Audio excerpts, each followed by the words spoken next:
एक जंगल में एक महात्मा रहते थे। उन महात्मा की खासियत यह थी कि वे किसी का भी भविष्य बता सकते थे। बड़े बड़े राजा उन्हें मानते थे और उनके बताए हुए मार्ग पर चलते थे। उस जंगल के बीचों बीच से एक नदी गुजरती थी और उन महात्मा की कुटिया उसी नदी के किनारे पर थी। नदी के दोनों तरफ दो अलग अलग शक्तिशाली राजाओं के साम्राज्य थे। वे दोनों ही राजा उस महात्मा को बहुत मानते थे।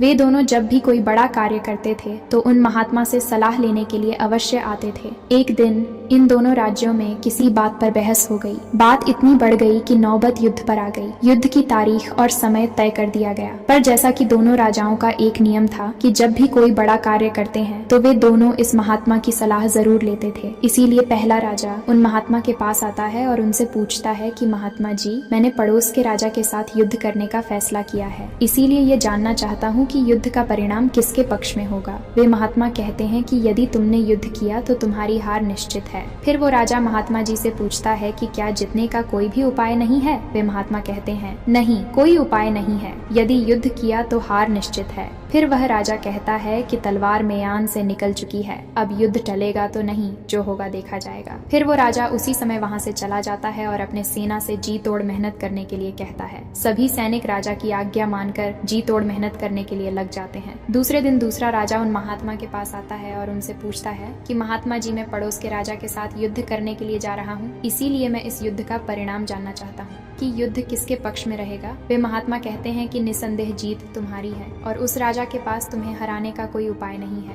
उन महात्मा की बात सुनकर वो राजा बहुत ही ज्यादा प्रसन्न हो जाता है और सीधा जाकर अपनी सेना को यह खुशखबरी सुनाता है कि युद्ध में उनकी जीत पक्की है। यह बात सुनकर उस राजा के सैनिक भी बहुत खुश हो जाते हैं और युद्ध की तैयारियों में लग जाते हैं। समय बीतता गया और आखिरी युद्ध का दिन आ जाता है। फिर युद्ध की रणभेरिया बजाई जाती है और युद्ध शुरू हो जाता है। दोनों सेनाएं एक दूसरे के साथ भिड़ जाती हैं और मारकाट मच जाती है। देखते ही देखते जीत पहले राजा की हार निश्चित थी। वे दूसरे राजा की सेना को ढेर कर देती है और पहला राजा वो युद्ध जीत जाता है जिससे उन महात्मा ने कहा था कि वो युद्ध हार जाएंगे। युद्ध जीतने के बाद वो पहला राजा उन महात्मा के पास आता है और उनसे पूछता है कि महात्मा जी, आपने तो कहा था कि मैं वो युद्ध हार जाऊंगा, लेकिन मैं तो युद्ध जीत गया हूँ, आपकी भविष्यवाणी गलत कैसे निकली। फिर वे महात्मा उस राजा से कहते हैं कि मैंने तो वो कहा था जो तुम्हारे भाग्य में लिखा, लेकिन तुमने अपने कर्म से अपने भाग्य को बदल दिया। तुम्हारी जीत का कारण ये है कि तुमने अपने भाग्य से ज्यादा अपने कर्म को आवश्यक समझा और उस दूसरे राजा ने अपना सब कुछ भाग्य पर छोड़ दिया। उसने अपने कर्म से ज्यादा अपने भाग्य को आवश्यक समझा और पूरे समय में खुशियों से भरा रहा, जिसके कारण आज तुम विजयी हो और वो तुम्हारा बंधक है। दोस्तों, यह बात सच है कि सब कुछ हमारे हाथ में नहीं होता है, लेकिन यह भी सच है कि बहुत कुछ हमारे हाथ में होता है, लेकिन हम उसे भी भाग्य के भरोसे छोड़कर जीवन भर रोना चुनते हैं। दोस्तों, लोग जानते हैं कि स्वस्थ कैसे रहा जा सकता है, लेकिन समय न होने का बहाना बनाकर वे अपने अंदर बीमारियां पालते रहते हैं और जब कोई गंभीर बीमारी हो जाती है तो वे लोग अपने भाग्य को दोष देना शुरू कर देते हैं। दोस्तों, अगर आज हम किसी समस्या में हैं, तो वे सिर्फ हमारे पुराने गलत कर्मों के कारण है और कल अगर हम इस समस्या से निकलेंगे तो वे सिर्फ आज के अच्छे कर्मों के कारण ही निकलेंगे। दोस्तों, अगर आप आज कुछ नहीं करते हैं तो कुछ तो होगा ही और वो आपका भाग्य है, और अगर आप आज अपने बुद्धि का इस्तेमाल करके वो करते हैं जो आप करना चाहते हैं तो वो आपका कर्म है। तो ये आपके ऊपर निर्भर करता है कि आपको कुछ करना है या अपने भाग्य के भरोसे बैठे रहना है। दोस्तों, आप हमें कमेंट करके जरूर बताएं कि आपको यह कहानी कैसी लगी। ऐसी ही कहानियों को पाने के लिए आप हमारे चैनल को सब्सक्राइब जरूर करें।